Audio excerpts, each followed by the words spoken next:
안녕하세요. 모든 사건의 전말을 알게 된 이후 한동안 시름에 빠져 살다가 이제야 훌훌 털고 나온 40대 여자입니다. 정말 이 사건을 어떻게 이야기를 해야 할지 막막합니다만 세상에 천벌받을 사람들이 많다는 걸 공론화시키고 싶어서 이렇게 글을 씁니다. 저희 아버지는 한평생 너무나도 선한 사람으로 살다가 억울하게 눈을 감으셨습니다. 정말 상상조차 할 수 없는 일이 저에게 벌어지게 된 것이죠. 다시 생각해도 가슴 아프고 머리가 어질어질할 정도로 충격적인 일이지만 이야기를 풀어보도록 하겠습니다. 저의 고향이자 지금까지 살고 있는 곳은 지방 변두리에 있는 작은 마을입니다. 자세한 위치는 차마 적을 수 없는 점 양해 부탁드립니다. 워낙 시골 동네고 좁디 좁은 곳이라 소문이 빨리 도는 곳이거든요. 작은 마을의 특성상 읍내로 나가려면 차를 타고 15분 정도 가야 합니다. 우리 마을 안에도 필요한 가게는 몇 군데 있긴 하지만 생활권이 좋은 동네는 아니었어요.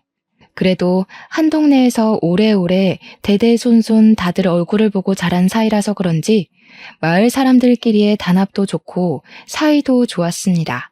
서로 좋은 게 있으면 기쁨으로 나누고 아픈 게 있으면 슬픔으로 나누는 정감 있게 그렇게 사는 사람들이었습니다.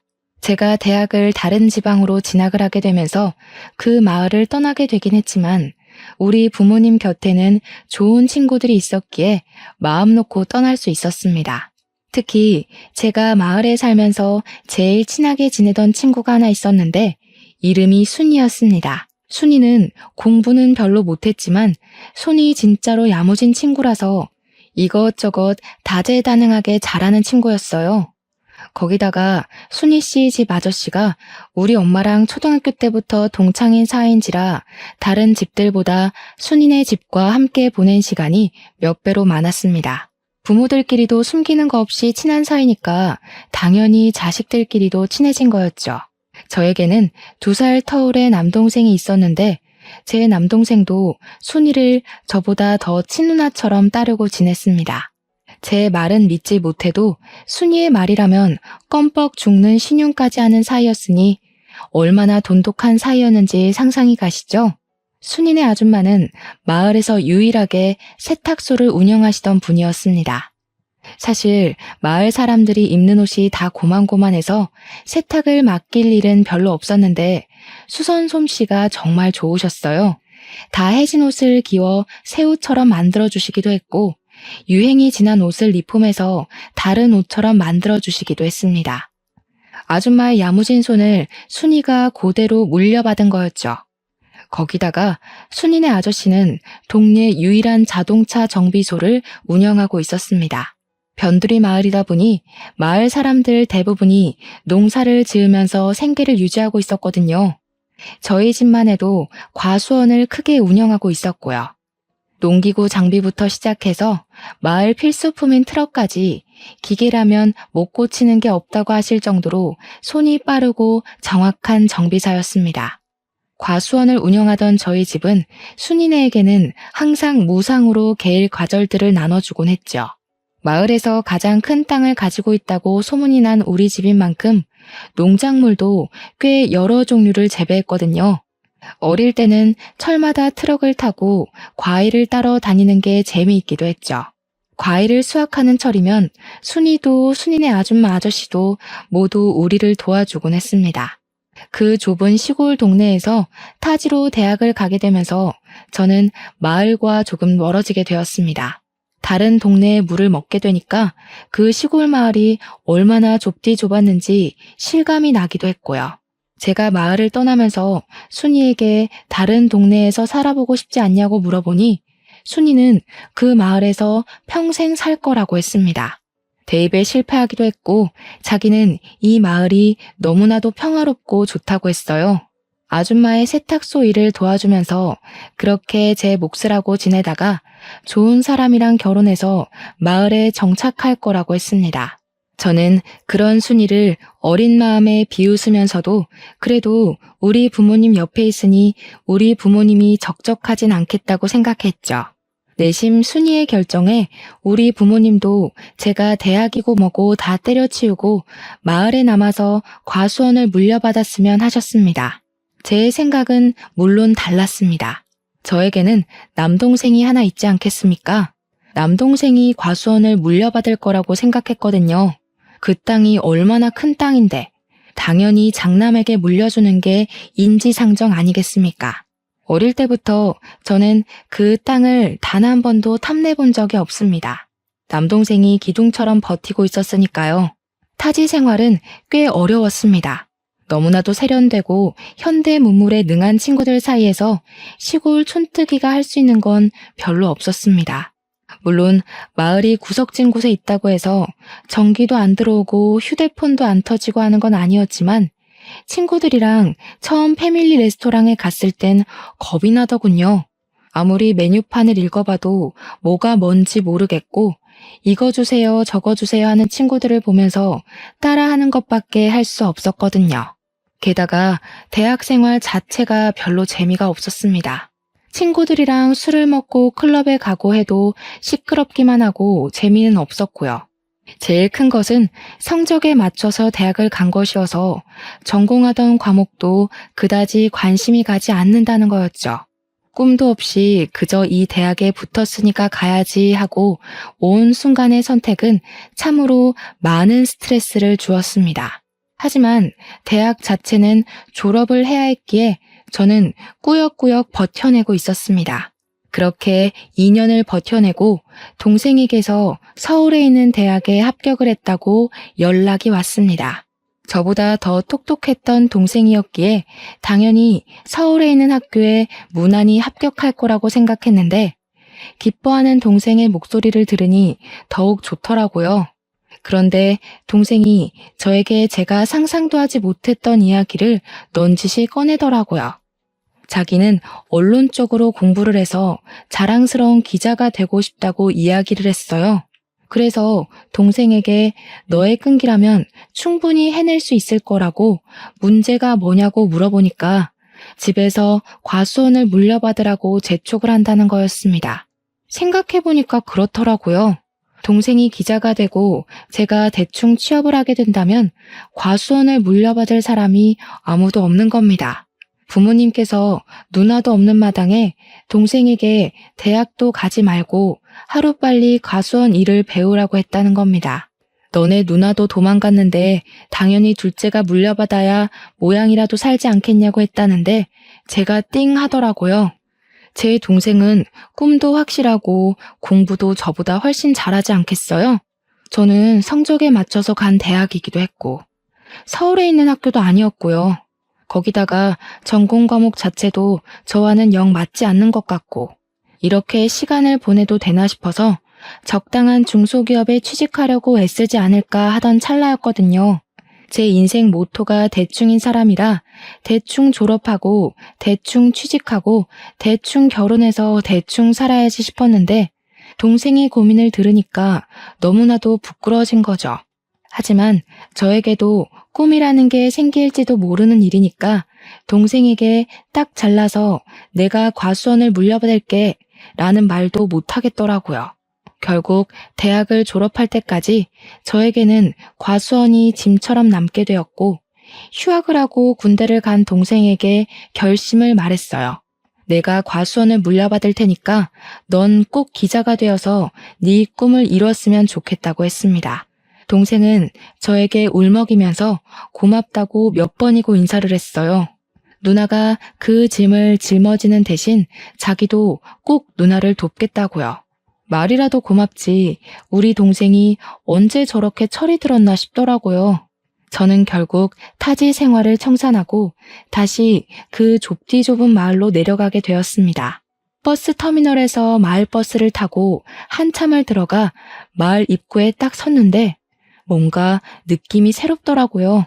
이제 여기에 뿌리를 내리고 우리 가업을 잇기 위해 내가 노력을 해야지 하고 결심을 단단하게 했어요.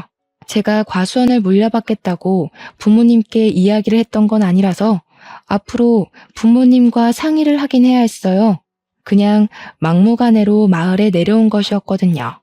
집에 도착하니 그냥 놀러 온 줄 알았던 딸이 짐을 싸들고 온 걸 보고 부모님께서 조금 놀란 듯 하셨습니다. 저는 다짜고짜 할 말이 있다고 부모님께 이야기를 풀어놓기 시작했어요. 남동생의 꿈을 응원해주고 싶으니까 혹시 아들이 과수원을 물려받아야 하는 법이 있는 거 아니면 제가 물려받고 싶다고요. 부모님께서는 예상도 못했던 일이 벌어지긴 했지만 과수원을 물려받겠다고 자식이 짐까지 싸들고 내려왔으니 두 팔 벌려 환영을 해주었습니다. 세상에 아들이 물려받아야 하는 법이 어디 있냐면서 그렇게 꽉 막힌 사람들 아니라고 이제 과수원 운영하는 법을 찬찬히 알려주시겠다고 했어요. 저는 부모님 집에 정착을 하게 되었고 타지에 있던 짐들도 전부 부모님 댁으로 보냈습니다. 그렇게 1년을 넘게 과수원 일을 제대로 배우기 시작했습니다. 그냥 그동안 했던 것처럼 과일만 따고 선별만 하고 포장만 하면 끝나는 일인 줄 알았더니 내부에서 이뤄지는 사무일이 엄청나게 많더라고요. 거래처도 일일이 다 따지고 봐야 하고 외워야 하고 과일값 협상도 해야 하고 정말 할 일이 태산이라 이걸 어떻게 다 하지? 싶었습니다. 엄청나게 바쁘게 지낸 와중에도 순이랑은 꾸준히 만나고 연락을 하면서 지냈어요. 마을에 살던 젊은 또래 친구들은 죄다 타지로 떠나서 정착을 한 터라 저에게 남은 마을 친구는 오로지 순이밖에 없었습니다. 또 순이네 아저씨랑 우리 엄마랑 동창이라서 가족들끼리도 자주 보고 그랬다고 했잖아요. 순이뿐만 아니라 순이네 부모님과도 정말 많은 시간을 보내면서 많은 추억을 쌓았습니다. 군대를 제대하고 복학하기 전까지 대학에 복학하고 나서도 방학이면 틈틈이 내려오는 동생도 합세해서 추억을 쌓았죠. 동생이 내려오는 날이면 우리 집에서 작은 잔치가 열리기도 했습니다. 우리 동네가 배산임수로 유명한 동네이기도 했습니다. 변두리 산의 인근에 있는 마을이었는데 강이 굽이쳐 흐르는 곳이기도 했거든요. 공기도 좋고 물도 맑고 정말 요양하기 딱 좋은 그런 마을이라고나 할까요? 그래서인지 어릴 때 마을에 살던 분들도 나이 먹어서 다시 내려오고 하기도 했어요. 강에서 수영도 하고 산에서 솔방울도 줍고 했었는데 요 강이 또 낚시터로 상당히 유명한 장소였거든요. 저는 과수원 일을 하고 쉬는 날에는 낚시를 배워서 낚시를 다니기도 했습니다. 우리 아빠는 과일 따는 거 말고는 할 줄 아는 게 없어서 낚시 장인이라는 순이네 아저씨와 함께 낚시를 다니기 시작했어요. 손맛을 한번 보면 절대로 잊을 수 없다는 아저씨의 말처럼 저도 낚시에 요령이 생기니까 이게 너무나도 재미가 있더라고요. 낚싯지가 움직일 때까지 고요하게 평화가 유지되는 그 시간이 정말 사색에 잠기기도 좋고 저의 지난 날을 돌아보기에도 너무 좋았습니다. 순이네 아저씨는 항상 순이는 낚시 몇 번 가보더니 재미없다고 안 간다고 한다면서 저한테 딱 너 같은 딸이 있었으면 좋겠다고 하셨죠. 저도 물론 비슷한 감정이 들었습니다.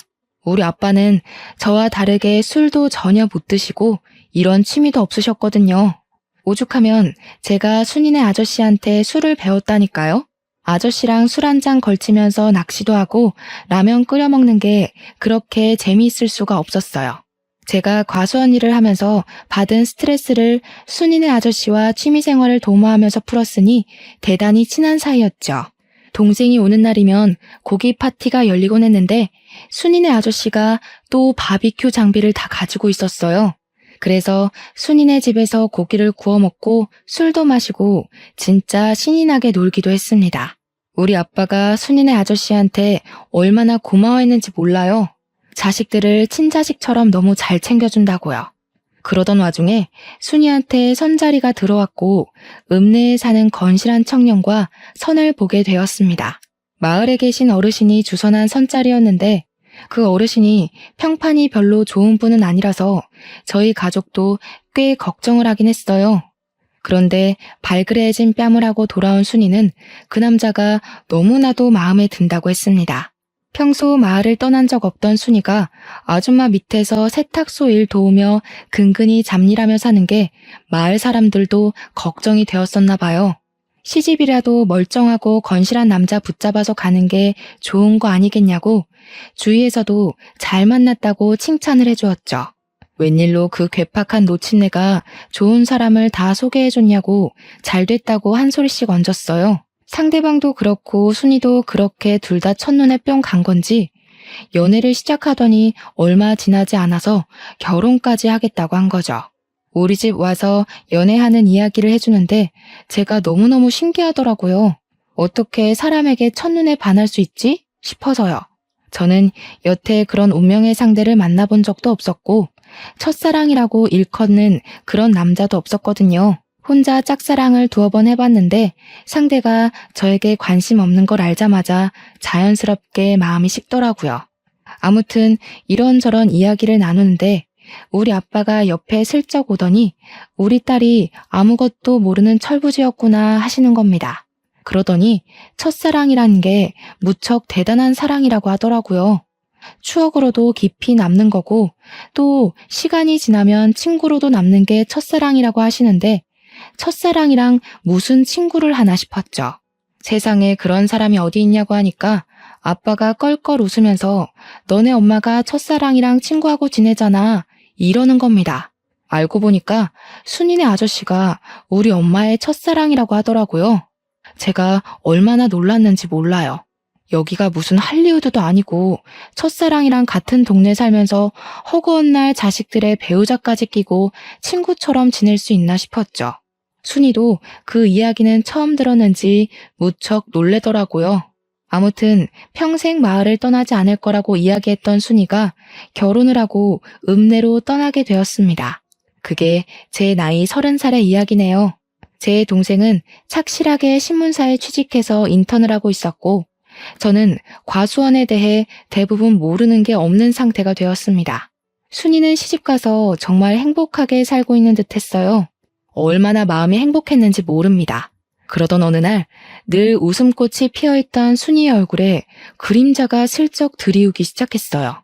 순이에게 무슨 일 있냐고 물어봤는데 아무 일도 없다고 하더라고요. 그래서 그냥 그런가 보다 했죠. 그렇게 속절없이 시간이 흐르고 구정이 되어서 순이가 친정집을 찾아왔는데 남편이랑 같이 오질 않았더라고요. 제가 슬쩍 남편은 어디 가고 순이 너만 왔어?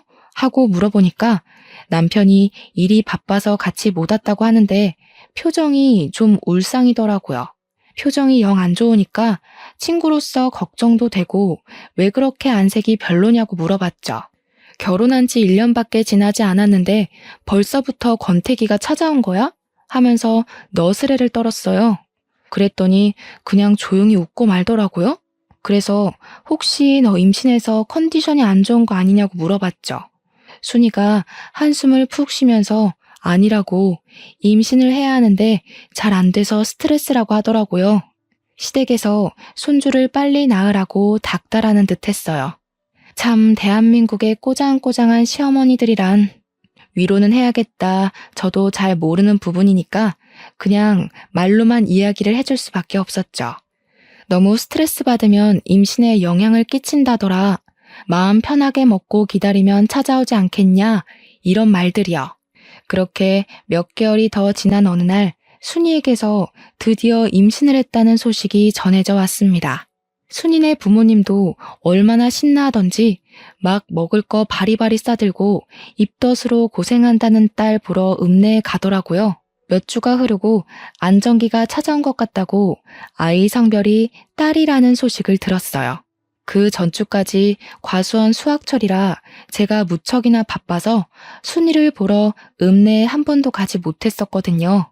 이참에 아기 옷이나 한 벌 사서 순이한테 선물로 줘야겠다 싶었죠. 이왕이면 서프라이즈로 해주면 어떨까 싶기도 했어요. 순이는 일을 하지 않고 집에서 지내고 있다는 이야기를 들었거든요. 그래서 순이네 아저씨한테 순이네 읍내 집을 물어보고는 때마침 내려온 남동생과 함께 선물을 사들고 찾아갔습니다. 딸을 가졌다고 했으니 분홍색 네이도 사고 아가들이 쓰는 용품들도 사서 순이네 집 벨을 눌렀습니다. 분명 벨을 누르기 전에 안에서 사람 기척도 느껴졌고 순이 목소리도 흐릿하게 들린 것 같은데 벨을 누르자마자 조용해지는 거예요. 못 들었나 싶어서 현관문을 쿵쿵 두들기는데도 아무도 문을 열어주지 않더라고요. 벨을 2번 더 누르고 아무도 없어요? 순이야! 하고 부르는데 누가 누구세요? 하면서 화를 내면서 문을 벌컥 열더라고요. 순이 남편이었어요. 그런데 꼬락서니가 영 이상한 겁니다. 술 냄새도 잔뜩 나고요. 저를 빤히 쳐다보면서 인상을 쓰길래 나 순이 친구라고 순이 집에 있죠? 하는데 집에 순이가 없다는 거예요. 분명 제가 순이로 추정되는 목소리를 뻔히 들었는데 순이 없다고 문을 떡하니 지키고 있으니까 수상하잖아요. 마누라가 임신까지 했는데 설마 이 새끼 바람을 피우는 건가? 하는 생각이 들었죠. 근데 현관 앞 신발장에 순이가 맨날 신는 신발이 떡하니 있더라고요. 그래서 제가 순이 목소리를 들었다고 순이 불러달라고 했습니다. 그 순간 우리 남동생이 뭔가 이상한 낌새라도 느낀 건지 그렇게 예의가 없는 자식은 아닌데 순이 남편을 밀치고 집으로 들어가는 겁니다. 당황한 순이 남편은 뭐 하는 짓이냐고 남동생을 끌어내려고 하고 저는 그런 순이 남편한테 순이가 근처에 나간 거면 집에서 기다리겠다고 했죠. 우리가 선물도 사왔는데 문전박대하는 건 아닌 것 같다. 내 동생 서울 가야 하니까 오늘 꼭 만나야 한다고 했습니다. 순이 남편이 짜증을 확 내는데 집에 들어간 동생이 갑자기 막 집안을 뒤지는 거예요. 순이 남편이 놀래서 뭐 하는 거야? 나가! 하는데 남동생이 아랑곳하지 않고 방문을 막 벌컥벌컥 열었어요. 일단 남동생이 이상한 행동을 하니까 저도 따라 들어가서 뭐 하는 짓인가 하고 살펴봤죠. 집이 큰 집도 아닌데 물건이 어찌나 너부러져 있는지 발에 막 채이더라고요. 순이 성격이 청소를 안 할 아이도 아닌데 하고 의심하고 있었습니다. 순간 남동생이 문 열어봐. 순이 누나 거기 있지? 이러는데 방문 하나가 잠겨 있는지 손잡이가 안 돌아가더라고요. 문 열어봐. 정순이 거기 있지? 이러는데 순이 남편이 너 뭐야? 뭐 하는 새끼야? 경찰 부를 거야? 난리가 난 겁니다. 순간 이거 보통 일이 아니다 하는 생각이 머릿속에 확 스쳐서 제가 순이가 있을 법한 방문에 대고 소리를 쳤어요. 순이야, 우리가 도와줄게 나와봐. 무슨 일인데 그래? 그 순간 순이가 문을 열고 나오는데 저랑 남동생은 까무러치는 줄 알았습니다. 순이가 코피를 줄줄 쏟아내는 채로 머리까지 잔뜩 헝클어진 상태로 울면서 나오더라고요. 제가 너무 놀라서 순이야! 하고 순이에게 달려갔는데 순간 남동생이 순이 남편 멱살을 떡하니 잡더라고요. 우리 남동생이 키도 크고 덩치도 꽤 좋았거든요. 키도 작고 몸집도 호리호리한 순이 남편은 우리 동생에게 멱살이 잡힌 채로 대롱대롱 매달렸어요. 캑거리면서 이거 놔 하는데 남동생이 완전 열이 받아가지고 소리를 막 치더라고요. 너 소문 안 좋은 걸 내가 나중에 듣는 바람에 결혼을 말리지 못한 게 천추한이다. 이러는데 저는 너무 놀랐죠. 남동생이 네가 우리 순이 누나 때렸냐면서 주먹을 주는데 진짜 싸움이라도 날 것 같아서 남동생을 말렸습니다. 동생이 증거가 중요하니까 순이 누나 사진을 찍어두래서 미안했지만 순이의 초라한 모습을 사진으로 찍어두었습니다. 순이 보고 집으로 가자고 했더니 절대 못 간다면서 이 꼴을 하고 어떻게 부모님을 뵙냐고 울더라고요. 그랬더니 남동생이 씩씩거리면서 순이 누나 여기 있다가 저놈한테 험한 꼴 당하고 싶어? 이러면서 우리 집으로 가자고 했어요. 부모님 집이 아니라 우리 집으로 가자고 하니까 순이도 결국 따라오더라고요. 우리 집으로 돌아와서 순이의 꼬락서니를 본 부모님은 억장이 무너진 사람처럼 목덜미를 잡으셨습니다. 그 논팽이 새끼가 미쳐도 단단히 미친 게 틀림없다면서 어떻게 임신한 마누라를 이 꼴로 만드냐고 했어요. 결국 우리 부모님이 순이네 부모님한테 연락을 했고 한달음에 우리 집으로 달려와 순이의 모습을 보고 엉엉 우셨습니다. 저와 남동생에게 순이를 구해주어서 고맙다고 몇 번이나 인사를 하셨는지 몰라요. 우리의 가족 같은 순이를 구하는 건 당연한 일이었지만 그래도 몇 번이나 고맙다고 하니 몸둘 바를 모르겠더라고요. 그런데 거기서 끝났으면 참 좋았을걸. 순이가 집으로 돌아간 뒤 순이네 아줌마가 순이 다친 데를 살핀다고 이리저리 둘러보다 알게 된 거죠. 생각보다 상처가 너무 많고 온몸이 난장판이 되어 있다는 걸 직접 눈으로 보게 된 겁니다. 남편의 그런 행패가 하루 이틀 만에 이루어진 게 아니라는 걸 알게 되었고 그런 놈을 사위라고 예뻐했다는 게 너무 화가 나셨나 봐요. 그대로 순이네 아줌마가 쓰러지시고 말았던 거죠. 그래도 정신은 어느 정도 있으셨는데 순이가 며칠 뒤 유산까지 하고 나서는 완전히 정신까지 놓아버리셨습니다. 병원에서는 갑자기 혈압이 한 번에 올라서 쓰러진 거라고 하면서 본인 의지가 가장 중요한 거라고 했다더군요. 한마디로 순이네 아줌마가 깨어날 의지가 있어야만 정신을 차릴 수 있을 거라고 약으로는 할 수 있는 게 없다고 이야기를 했대요. 그렇게 순이네 아줌마가 쓰러져서 병원 신세를 지게 되니까 순이도 순이네 아저씨도 병원을 계속 들락날락하게 된 거죠. 근데 그때가 또 수학을 마친 과일을 선별해서 경매에 내놔야 하는 시기였거든요. 제가 하루 종일 바쁘게 일에 매진해야 하는 시기라서 정말 정신이 하나도 없는 상태였어요. 우리 아빠도 저와 같이 과일 선별하고 경매 준비하느라 정신이 없었고 유일하게 여유가 있는 엄마가 순이네를 챙기기 시작했습니다. 순이네 아줌마가 정신을 못 차리고 있으니까 우리 엄마가 직접 순이네의 반찬을 챙겨서 가져다 주고 하셨어요. 순이는 순이네 아줌마 병실에서 먹고 자고 하고 있었는데 아저씨는 정비소 일을 언제까지고 미룰 수가 없으니까 일을 하셔야 했거든요. 거기다가 하루 입원비도 어마어마하게 비싸다면서 일을 해야 병원비도 감당할 수 있다고 했어요.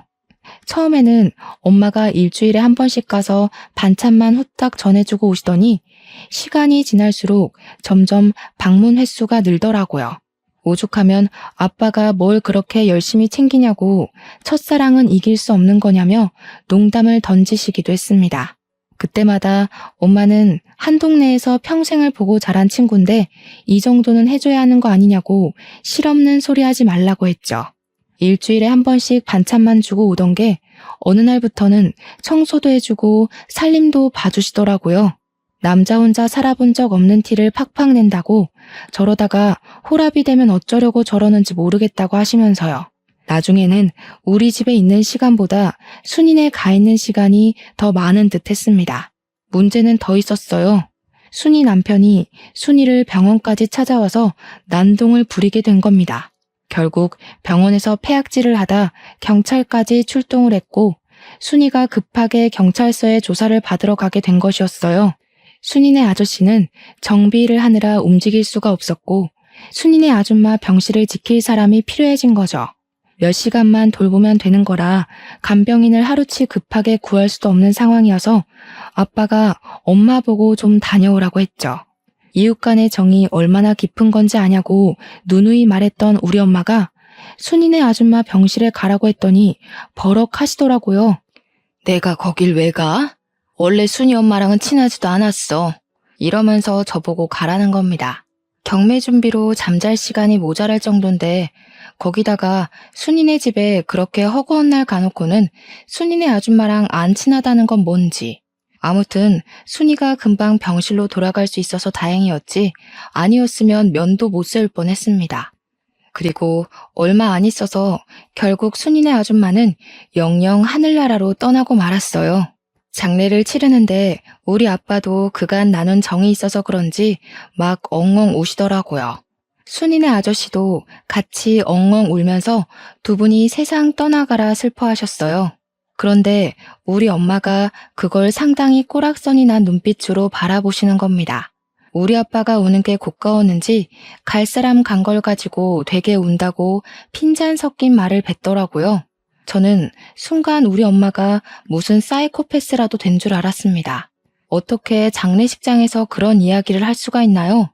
물론 조용히 말해서 저 말 슬쩍 듣긴 했는데 죽은 사람 영정 앞에서 할 이야기가 있고 못할 말이 있지 너무 어이가 없더라고요. 그 와중에도 순이네 아저씨랑 아빠랑 술에 취해서 바닥에서 자고 있으니까 담요는 또 덮어주더라고요. 우리 엄마가 갱년기라 예민한가 싶었죠. 제가 보기엔 순이 아줌마랑도 꽤 친해 보였었는데 갑자기 저러니까요. 장례가 다 끝나고 나서부터 우리 엄마는 대놓고 순이네 아저씨를 더 챙기기 시작했습니다. 우리 아빠가 오죽하면 엄마한테 마더 테레사라고 별명을 지어주기도 했다니까요.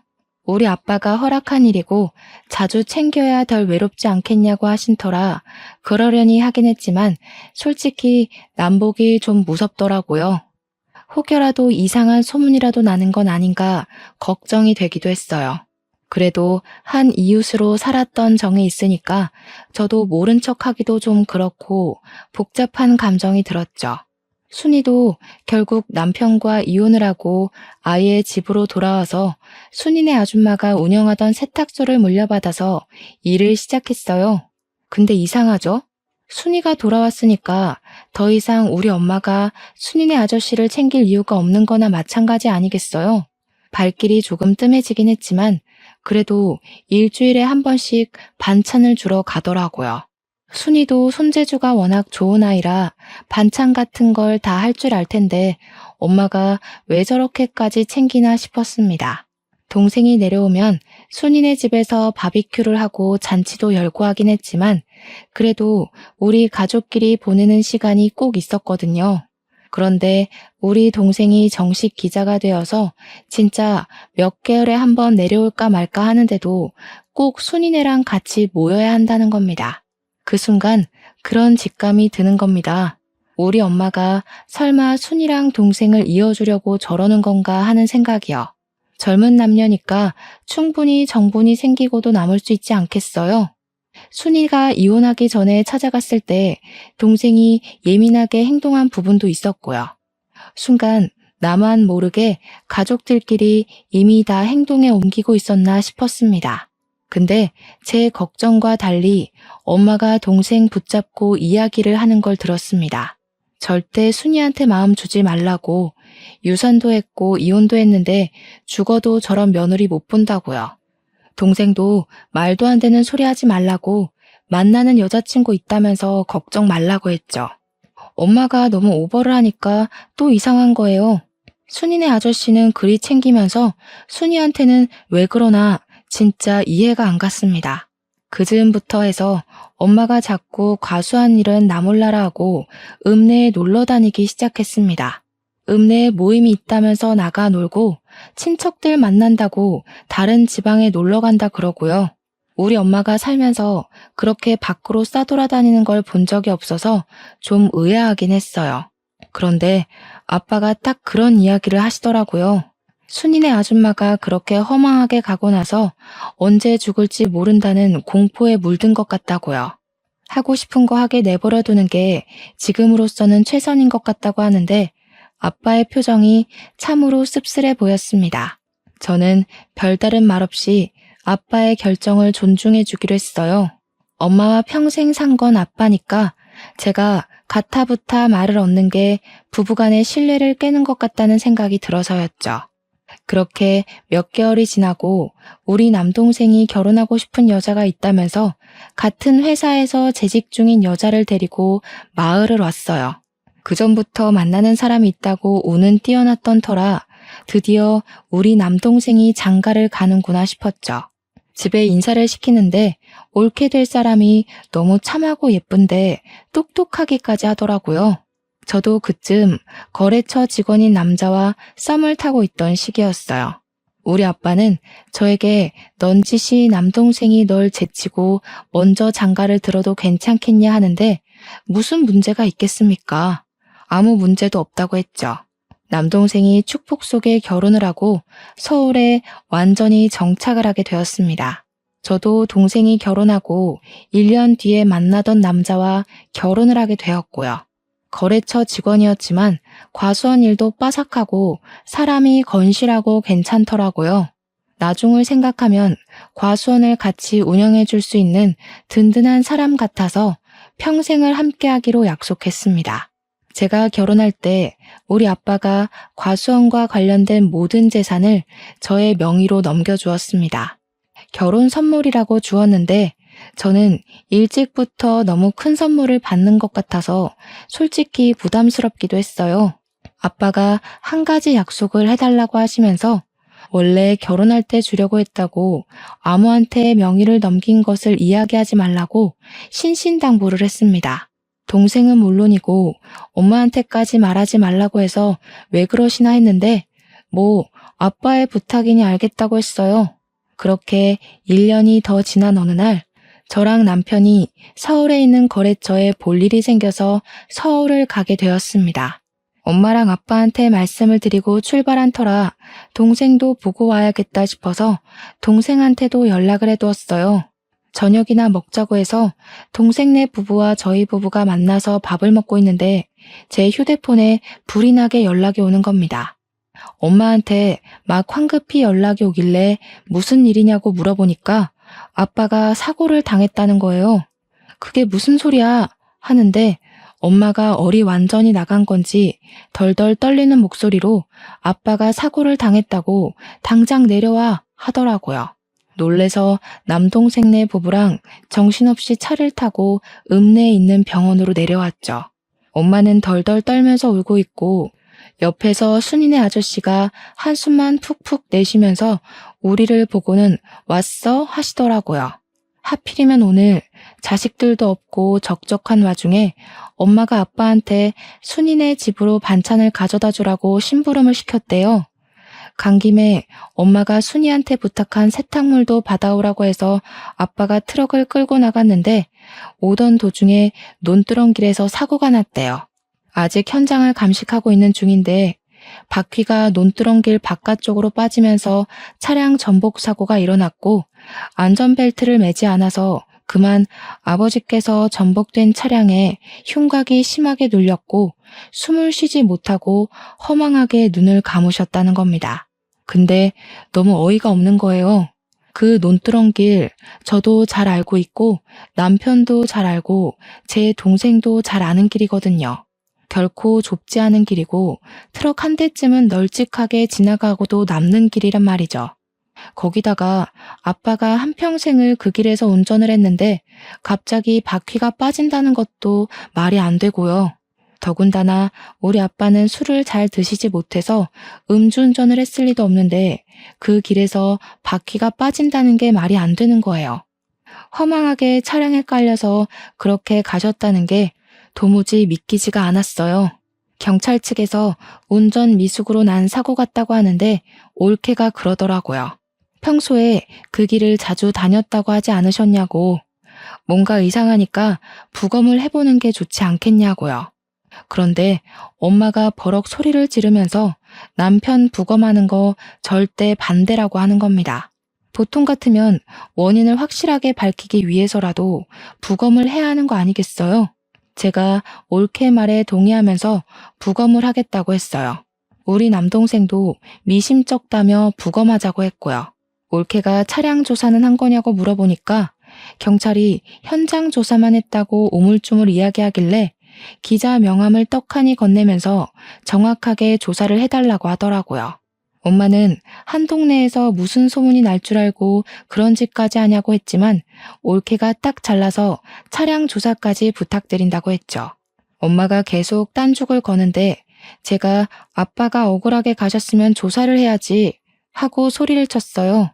순이네 아저씨도 소문 이상하게 날 수 있다면서 적당히 넘어가자고 하는데 이상하잖아요. 수사가 시작되고 부검 결과 혈중 알코올 농도가 0.1% 측정된 결과가 나왔습니다. 한마디로 거의 만취 수준이라는 건데 그 상태에서 아빠가 운전대를 잡았다는 게 이상했어요.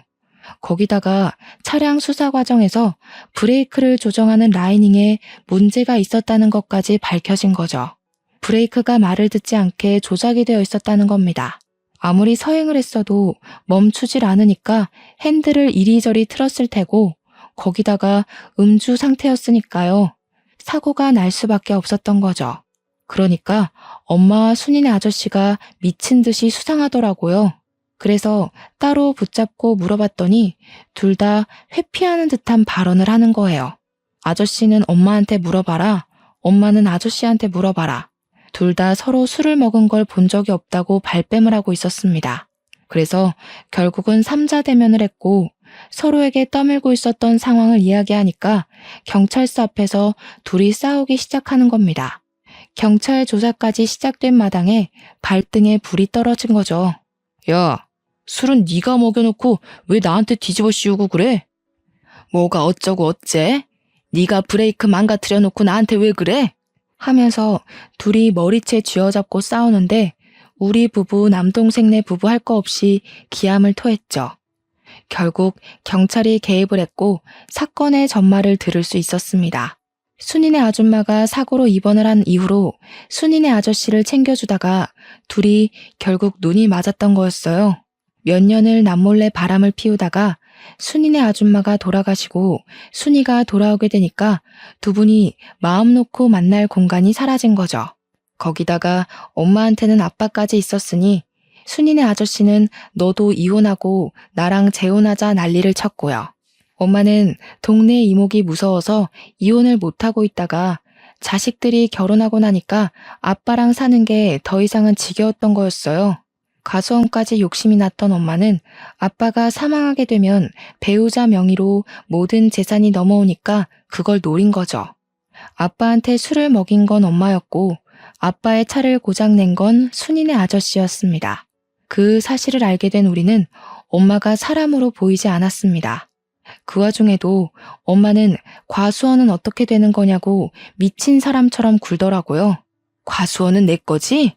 그래, 내 거야. 배우자 거잖아. 맞지? 꿈깨. 그거 아빠가 나 결혼할 때 내 명의로 다 증여해줬어. 아무한테도 말하지 말라더니 아빠는 알았나 보다. 엄마가 바람 피우는 거. 엄마는 모든 걸 잃은 사람처럼 허탈한 표정으로 유치장에 수감되어 있었어요.